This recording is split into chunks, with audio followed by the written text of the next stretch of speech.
papel natin. Hulaan niyo kung nasan kami. Dito kami ngayon sa... We're going to Macau and Hong Kong. Finally. Nakapasa na kami sa immigration.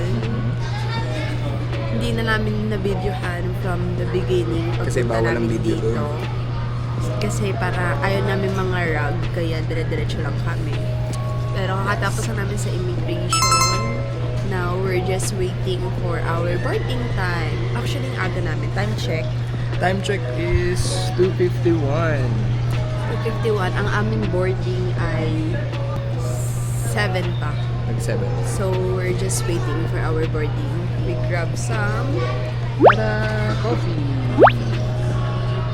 And then, we have some baon. Tipid hacks. Tipid hacks. Tipid hacks. So, we're just waiting for our boarding time. We are here at Naiya Terminal 3, boarding gate 105. Ay, English eh. Going to, bound to Macau. Ito. Welcome to Storytime. Kundiri. And actually, ako kasi lahat. Ako lahat may alam. Diba? Ako, Then, nakatukod lang ako sa bali, likod niya. Pag Todo support. check niyo yung ticket, check niyo yung booking niyo kung anong terminal kayo. So kami Terminal 3. This is also for the first time international traveler. Yes. Kasi As last first year, saan time. tayo galing? Ano lang kami, domestic lang kami. Saan yun? Cebu. Cebu. So, as a first time traveler, must watch this. Charis. Tama. Hindi na natin na video. Watch this. Kasi hindi rin naman namin alam anong mix. Dahil Yeah, so, DIY tong hindi. travel na to. Nung una, pagbaba niyo sa airport, mas maganda kung naka-online check-in na kayo. Diretso na agad kayo sa international bag draft o. Sila na bahala mag-print ng bag tag nyo and then boarding pass. Pakita nyo lang yung passport nyo. Correct. And then, Capital. mas advisable, bayadan nyo na yung tax sa may online or pagbili nyo ng ticket para hindi na Travel kayo tax. ma-hassle magbayad pa ng travel tax. Pero meron din naman ng mga travel tax counter. Tama. And then, ayun, tapos after nyo mag-bag drop off, diretso na kayo sa immigration. You just need to prepare some documents to prove na tourist lang kayo. Ilalagay namin dito yung mga tinrefer namin documents. And then after nun, yun na, diretso na kayo sa gate nyo. Wait na lang kayo ng boarding nyo. Like what we did. Kwento mo naman ang iyong ang iyong karanasan sa immigration.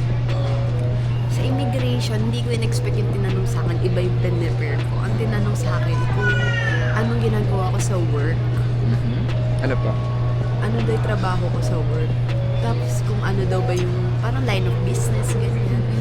Eh, iba yung pinrepare ko. Pero at least nasagot ko naman at natatakan naman. Very good job. Ako naman, dahil siya talaga ang nag-prepare nito at siya sinutor niya lang ako. Oops. Ayun guys, naputol yung kwento ko kanina about sa immigration officer. Nung time ko na, kinabahan pa ako ng bonggang-bongga. Kasi, ang tanong niya sa akin, kung employed ba ako. Tapos, ang tanong niya pa sa akin is, bakit ako pupunta doon, sino kasama ko. Then, yung sinabi ko nakakasal lang kami, hingan ako ng marriage certificate. Eh, buti na lang, sinabi ko, kakasal po lang namin, wala pa po kami marriage certificate. Then, tinuro ko si Jem. Meron pa siyang tanong doon na, sabi niya sa akin, bakit January 16 yung booking nito? Sabi ko, kailan pa ito binook? Sabi niya. Sabi ko, last year pa po namin binook yan sa Puso Sale ni Cebu pa. Then, wife ko po yung nag-book niyan. Eh, bakit January 16? Doon ako kinabahan.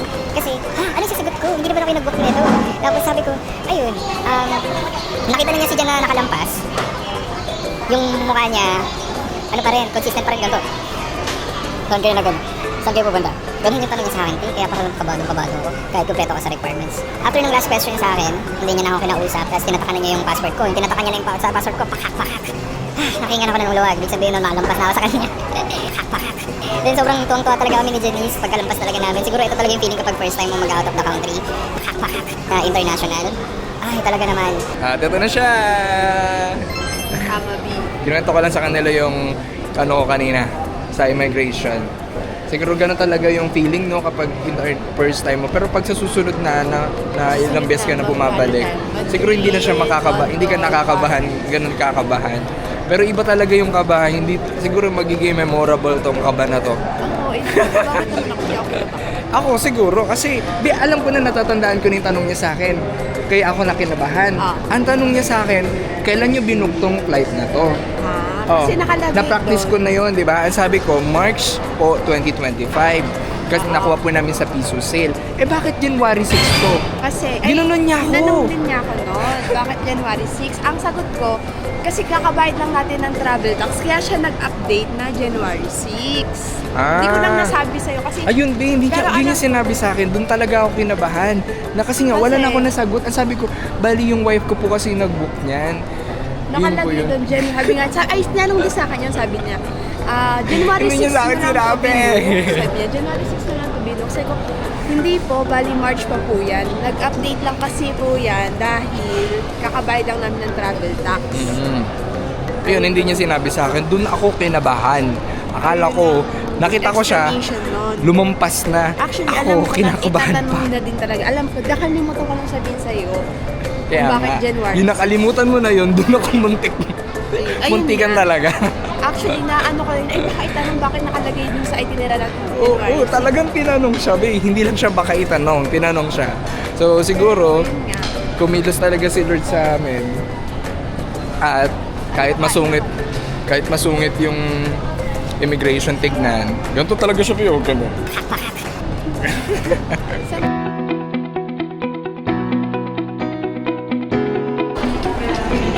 So, maka-order na kami ng Kenny Rogers. That's it.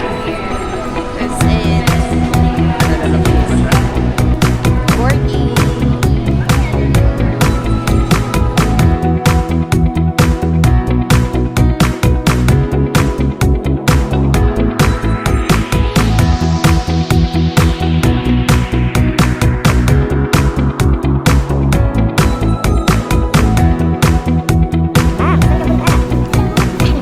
Get set, room room. No dates, no dance. Nag-iba na ng lyrics. So guys, maghahagdan kami dahil yung connecting ano yun, bridge Ano, hanging bridge? is may technical London Bridge. issue. So, kailangan namin maghagdan.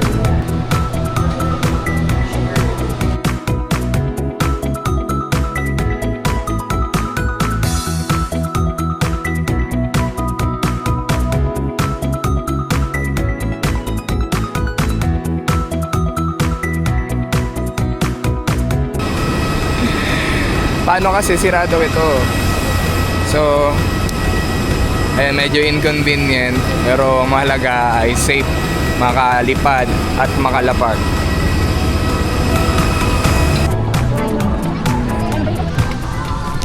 Happy? Window seat. Ay, sa wakas. So, it's 6:48. 6:55 ang onboard. Kahit minano-mano namin pumunta dito sa loob, okay naman. Guys, mag-activate na tayo ng eSIM bago tayo lumipad kasi wala nang signal mamaya. Para pagdating natin sa airport, paglapag natin ay meron na tayong signal. Kaya bago kayo lumipad, mag-activate na kayo ng eSIM. Activate. Where's the activate? Activated na. Activate na.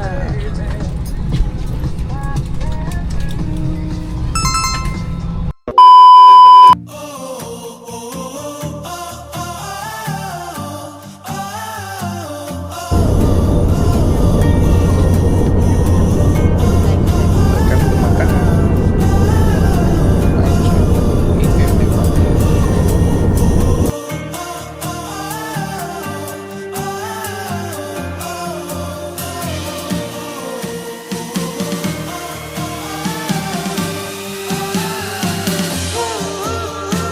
Welcome to Macau! So guys, andito ngayon tayo sa Macau International Airport at kakalabas lang namin. Ito ng aming mga bagahe. Ayan. Bali, it's but it's 9:51. I'm going to 10 p.m. Smooth ang biyahe, thank you Lord. At naghahanap kami ng currency exchange. Buti na lang, parang bukas pa to. Sana makapagpapalit kami. So yeah, nagpapalit ako doon ng 3,000 to Pataka. Basta nagpapalit ako. Yung 3,000 naging 345 Pataka. Tignan natin kung hanggang saan ang mararating mo sa gastusin namin dito sa Macau.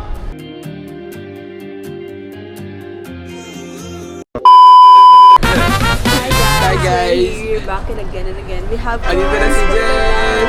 Ang galing yan ako magpapalit siya ng Guys, points. kailangan nyo ng coins. We need coins kasi sa bus nila dito, you need exact amount. 6 MOP per ride. So, if wala kang coins, exact amount, hindi ka nila susukian. So, be wise. Dito lang yan. Pag nandito na kayo sa may baba, makikita niya tong departure. Akit lang kayo dyan sa departure. Then, turn right sa dulo. Meron dong 7-Eleven. Bumili lang ako ng Mentos. Then, I asked if they have coins. So, yeah. Let's do this. Our day 1 begins with travel. So, what's next? Sasakay tayo ng bus. Let's go!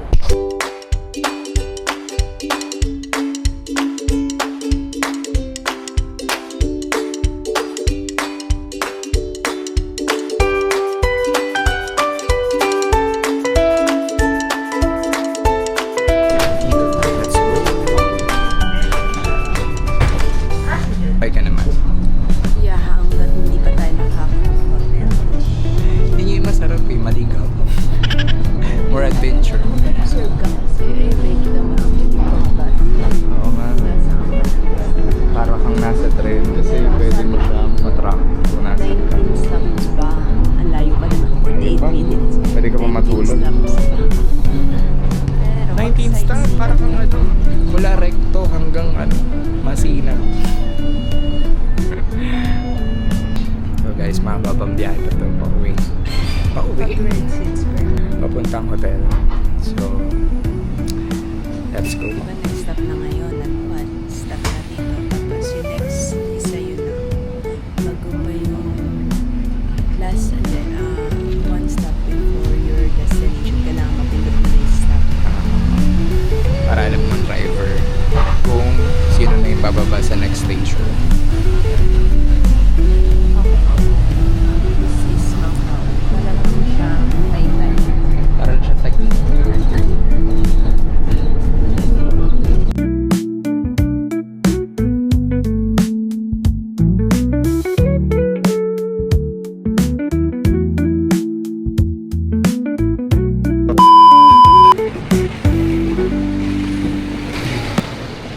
So guys, kakababa lang namin ng bus. Andito na tayo sa saan? Binondo. Andito na tayo sa Binondo. Andito kami ngayon sa Binondo, guys. Papunta na kami sa hotel na tutuluyan namin. Okay lang naman. Para lang siyang Maynila. Para ka lang nasa Maynila. Na malamig. Na malinis.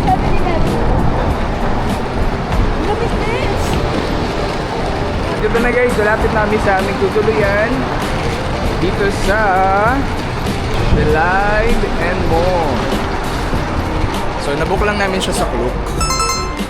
Maghanap din kayo ng mga murang hotels sa Klook. Marami kayo makikita dyan pag pupunta kayo dito sa Macau.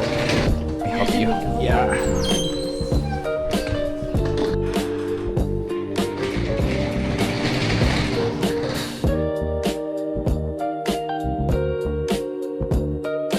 So, pag nag-stay kayo dito sa Macau, hingin nila yung passport nyo and yung maliit na papel galing sa immigration bago nila kayo patuloyin.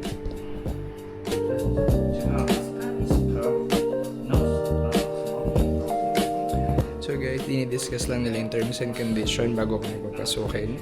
Bali, meron silang 500 for deposit. Then, makakuha din naman daw namin yun once checkout.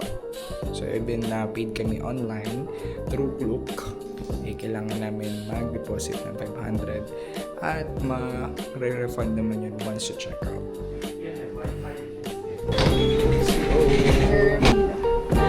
Wow.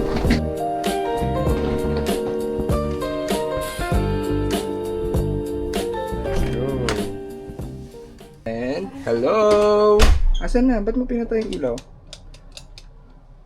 Pero saan to? Wow! So, may dalawang kama. Magkahiwalay. Mag-room tour kami mamaya. So, hindi, ngayon na. Ngayon kami mag-room tour. So, Papaliwanag ko na sa... back to you. So, eto, medyo famous siya sa TikTok. Be Live or Believe It and More. Medyo famous siya kasi most of the room talaga sa Hong Kong and Macau very tiny. Lalo na if hindi ka naman naka 5-star hotel. This is just, I think it's just 3-star hotel. But, look at naman hindi naman siya ganun kapangit. I mean, not so sikip. But, ayan. Pagpasok mo, ito na yung agad yung room mo. Meron na vanity here. It's, may microwave daw sila and hot and ito na So, agad ito ang yung CR. Yeah, where's the Ayan, lights? shower. It's the light here. Ayan, CR niya. Ayan, may ilaw. Yan, may ilaw sila dyan. Yeah, this is our room. Lagyan mo dyan yung mga maleta, love. We're gonna stay here for 2 nights. This is our first night. Diba? Very tiny, but I think it's enough for us. Lalo na dalawa lang kami. Ito na. This is the toilet. This is the shower. Diba? Para lang siya mga kondo sa BGC na Na 30,000, tas per month, tas ganito kalaki. here's our view. Oh, may We don't have view. Piling ko may bayad tong fee. Saka to. Or welcome na nila to sa atin. It's on us. It's free?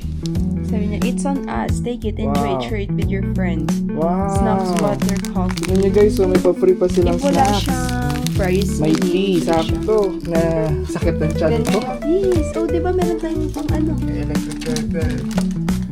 Meron tayong pang init ng noodles. Di ba? Ito, ito sa CR natin. What if may ganito ka sa sarili mong kwarto? Ito na. May lababo ka sa kwarto mo, pero wala ka sa Tapos may salamin doon, tapos may TV. Ayun. So, baka mag-noodles lang kami, pampalipas ng gulo. Diba? Hindi tayo mag-noodles. Maglalabas tayo. Diba? Very Susulitin perfect. natin ang Ayoko aming pahinga muna gabi. tayo lang. Please na. Pasipin na nga, alas 12 natin guys. It's 12. 11:30. 11:30 na kami. 11:30 na guys. Nakaland kami dito ng around 10:30. Bumiyahe kami ng 1 hour sa bus. But hindi kami na-hassle. Kung gusto nyo,